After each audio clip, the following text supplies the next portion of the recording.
Thank you. It's good to see you all. We worked hard to be sure that the temperature and the humidity were the same. It's so good to see you all. I hope you know how much we appreciate your commitment to be here, to invest in our common work. I know that you had to make sacrifices to be here, both at home and at work. And always, it's my hope that when you leave here, you will feel that your time was well spent. I want you to look at this picture. This picture Kimberly found, and it's hanging in my conference room. Tim, you're close to the screen. Can you read the bottom there? What does it say?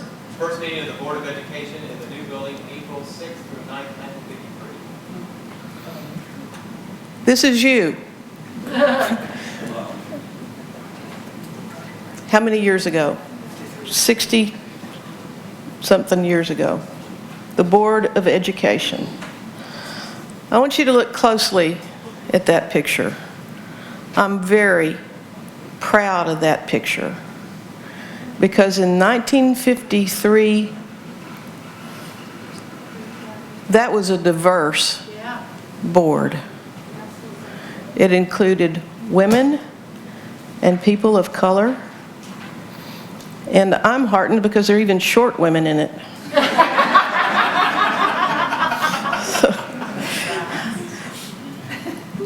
These are the shoulders on which we stand. And what you need to know about this board and the previous boards and the subsequent boards is that they had a vision for the church that we are the proud inheritors of. And the vision of the church was it be diverse, that it be committed to first-class education.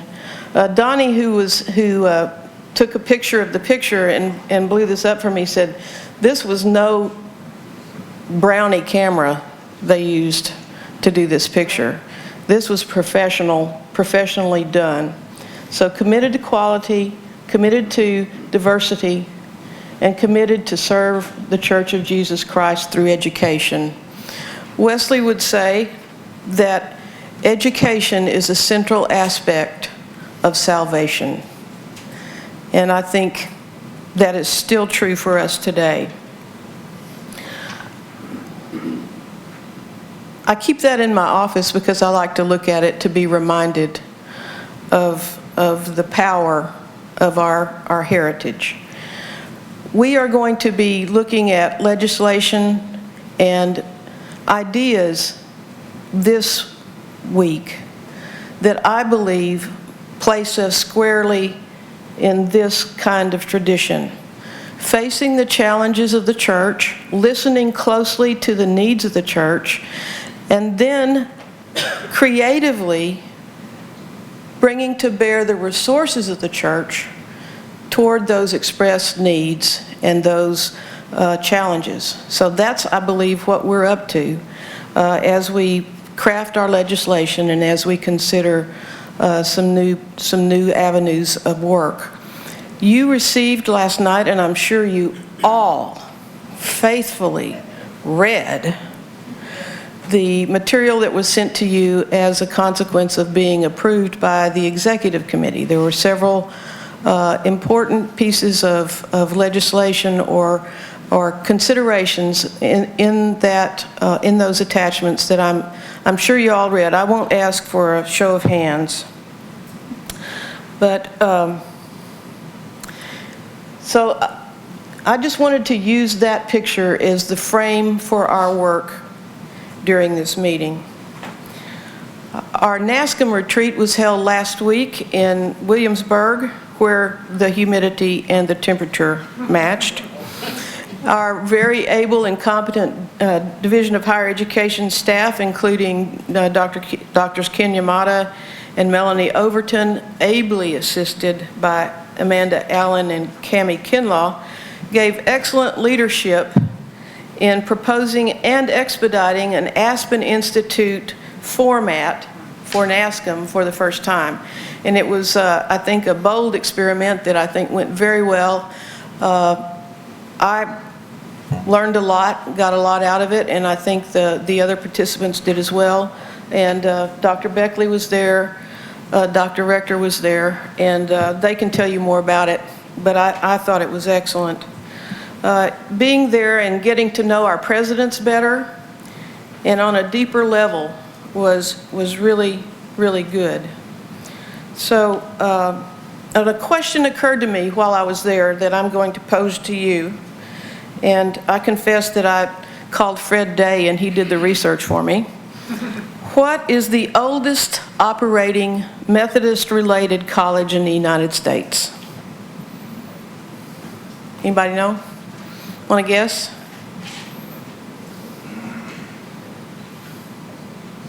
What is the oldest operating Methodist-related college in the United States? You think they're Googling that?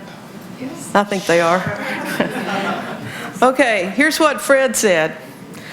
Dickinson College in Carlisle, Pennsylvania was founded in 1773 by the Presbyterians, but it was in 1833 was transferred, the trusteeship was transferred to the Baltimore Annual Conference. So if you pick their founding of 1773, they win hands down. But if you do it, their founding by the date of the transfer to the Baltimore Conference in 1833, then Randolph-Macon beats them by a year, 1832. All right, now, however, you know, he can't just give me one answer, right?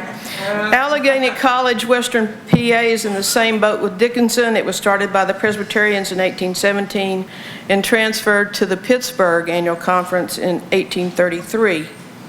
However, drum roll, Bishop Dorff. However, the oldest Methodist-owned college from its inception is Centenary College of Louisiana, which opened its doors in 1825 as the College of Louisiana.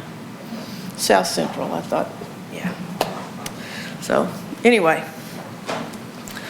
We just introduced our new staff, and I'm proud that they have joined us. We are focused on bringing together a world-class professional staff to serve the UMC through GBHEM. And I'll bring you up to date in executive session on some of the personnel matters. Suffice it to say that we have hired a search firm, academic search firm, Korn Ferry, to lead the search for a new Associate General Secretary. We are committed to staff development. We are continuing to use the Advantage principles in all our staff meetings.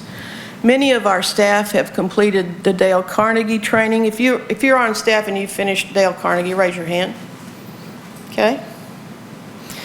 And most of our staff, program management team staff, like me, are working with a coach, professional coach. If you are program management team staff working with a professional coach, would you raise your hands? Okay. So I believe that we are investing in our staff. We are encouraging them to grow professionally. And I think that's part of our job as the Board of Higher Education and Ministry, to live up to our forebears. Recently, I read a book by Pope Francis called Gaudium Evangelium, in which he says, everything we do as a church, everything we do in the church should be done in a missionary key. In a missionary key.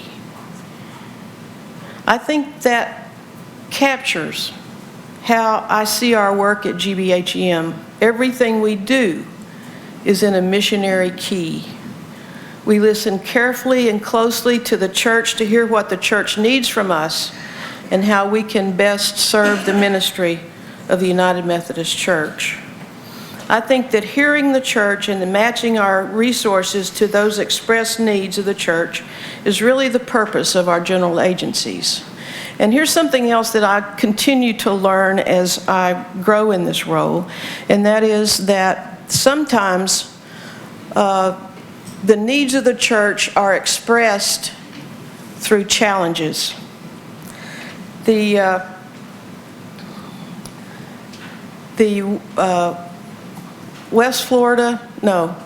Alabama West Florida Annual Conference came forward with some legislation that proposed that each annual conference approve the schools to which their students can go and the level of their education.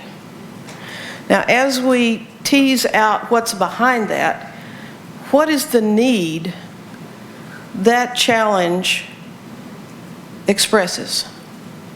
Those are the kinds of questions I think we need to ask together as we go into General Conference, because we are going to be faced with lots of challenges. And the question to ask is not to get defensive about the challenge, but to ask, what is the need the challenge is addressing, and how can we best address that need? That is responding, not in a reactive way, but in a missionary key. One of the missionary keys, and I'm a musician, so I love the idea of a missionary key. I just kind of hear a but one of the challenges that we are going to consider our response to in this board meeting is a direct consequence of our last board meeting, when Dr. Russ Ritchie presented our Wilson lecture. And you received this proposal, and I know you read it last night before you went to bed, as an attachment from the executive committee. When Dr. Russ Ritchie presented his Wilson lecture, after that lecture, he noted, as well as we, that GBHEM published his book, that Abington would not publish his book. In the question and answer session, and many of you were there, we were asked, Bishop Dorff and I were asked, do you think GBHEM would be interested in publishing other scholarly works that the church needs? And our response at that point was, maybe. Those of you who have served on the board for 2 terms, remember that when we did the institutional audit, we decided that publishing, while it was a good and worthy thing to do, was not our core business, because we had a publishing house that was publishing. Their core business was publishing. And so we decided not to replace Dr. Hank Petersey, our book editor, who'd resigned to take a position at Garrett Evangelical Theological Seminary. That was then. This is now. Since that time, the United Methodist Publishing House has undergone a complete restructure, as you know.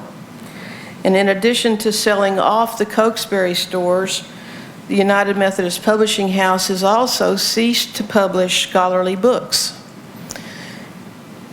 They are simply not income producing. And those of you who subscribe to the Christian Century receive every year an issue of the Christian Century that lists all the noteworthy scholarly books published in that year. There was nothing from Abington or Cokesbury listed in that annual Christian Century outstanding publication last year. I know because I noticed, I always look for it, and I know because Rex Matthews called and pointed it out to me. And the voices of many academics, including Rex Matthews, Russ Ritchie, and Bishop Williman, are asking us to pick up the academic publishing piece for the UMC. And as I hear from them, there are at least 3 identified needs that we might meet. The first is the need for academic books that the church needs but will not be financially profitable, like Russ Ritchie's book, or so is Bill Lawrence's book on ministry that we published, or Gwen Pruitt-Shothrin's book, Watching Over One Another in Love. The second need is current books for course of study. We currently need a new theology text and a new evangelism text. The third area of the need for publishing is in the area of our young scholars who are seeking tenure. They need to be published to succeed professionally.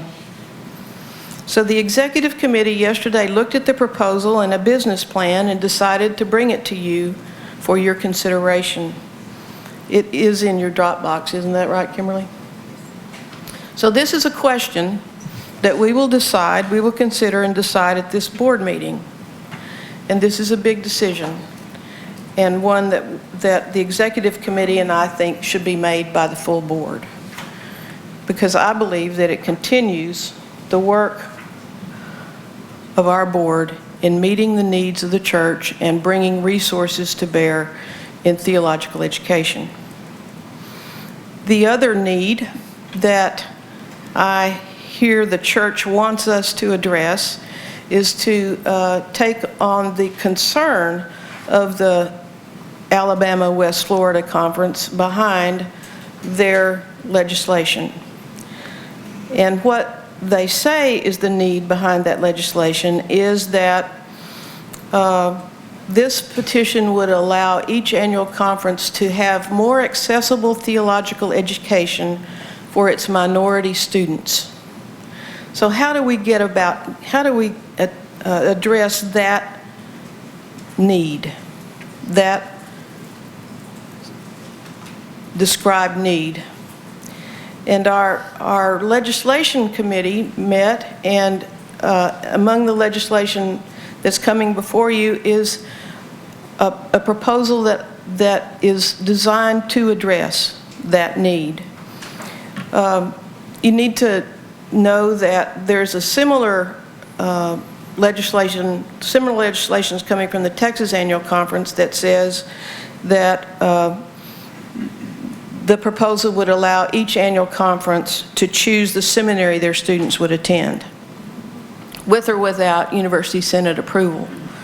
So instead of seeing these petitions as threats to the way we do our work, I think we need to see them as opportunities to better meet the needs they express. So our legislative committee, and I'm proud of them, I think showed great creativity in addressing this perceived need. The common theme here is that theological education, including course of study, is not accessible to students, particularly ethnic minority students. And the other issue is that certain local schools are not on the University Senate approved list. And what you need to know is that the University Senate does not make these decisions in a vacuum. They don't make these decisions on a whim. The Presbyterians, Lutherans, Episcopalians, not to mention Roman Catholics, Mormons, Russian Orthodox, insist that those who wish to become pastors and priests in their communities study in their seminaries. Parenthetically, no school which does not doctrinally allow and support ordination of women is approved by the University Senate. That's just the facts, ma'am. Our legislative committee, chaired by Amy Gerhardt, is bringing forward a proposal to address these legislative needs. The proposal is that our United Methodist undergraduate institutions, of which there are 119, offer a Bachelor of Arts, a Bachelor's in Religious Studies, or Ministry Arts, or whatever they want to call this, which includes the requirements of course of study. This would provide greater access to students and have the added benefit of a BA degree with course of study work. The March is excited about this. The Hispanic Plan folks are excited about this. And I think it excites the practical imagination of our NASCM community as well, because they see a greater role in educating our theological students in the future. So most of the time in our meeting, this meeting will be spent in working through the legislation we are bringing to General Conference.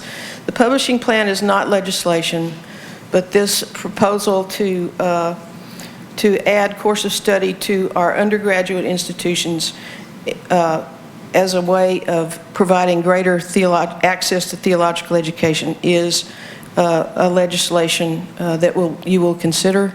And I want you to know, friends, this was not my idea. This came out of the legislative committee, and I thought it was very resourceful and creative. Our legislative committee met for 3 days and sorted through hundreds of petitions and are only bringing forward those petitions that they believe merit your consideration. We're going to, as Bishop Dorff said, be engaged in a process that gives every board member a chance to consider every piece of legislation before us.